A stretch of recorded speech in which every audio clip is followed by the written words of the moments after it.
A labor seminar opened at the Pegasus Hotel in Georgetown on Friday.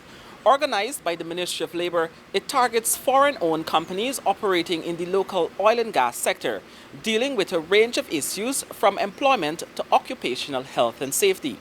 Prime Minister Brigadier Mark Phillips addressed the opening of the seminar and said the relationship was fair between employment and Guyanese citizens. We spoke subsequently to the Minister of Labor, who outlined a range of issues and complaints he have been receiving over the past year. The minister also talked about Guyanese Human Resource personnel enabling the breaches of local labor laws. Many of the instances that I have intervened, it is local HR and lawyers who have misdirected companies, and that's the sad thing, who have created the conditions for companies to break the law. Minister, beyond this conference, how would government address the breaches? Well, I can tell you as I speak to you, we have a joint legal committee that is paying attention to reviewing legislation in labor.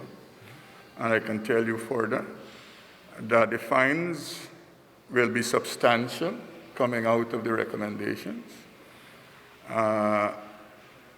After we have put all of that in legal language, our recommendation to the AG Chambers to be advised, we will have a consultation with all stakeholders. So fines will be one of the issues, one of the major issues, because now the fines are pittances. And therefore, this seminar is to, once and for all, have a conversation with every participant in the oil and gas sector, what the laws are. Taking into consideration the focus, the Prime Minister said the conditions are fair. How do you rate it as the Minister of Labour, someone who has had intimate dealings with the issues? No, the conditions in some instances are fair, right. But I've outlined several instances where you have had unfair practices, and therefore we have to ensure that that don't continue. I suspect when the Prime Minister talks about the conditions are fair, he's talking about the work environment, but I'm speaking beyond that. I'm speaking about what the law says regarding labor. Final question. How many companies are participating today, and do we have the big players here?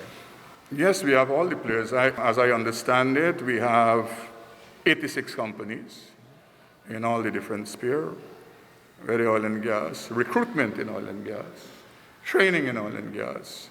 As I understand it, 44 companies are on virtual, and we have represented here 42 companies.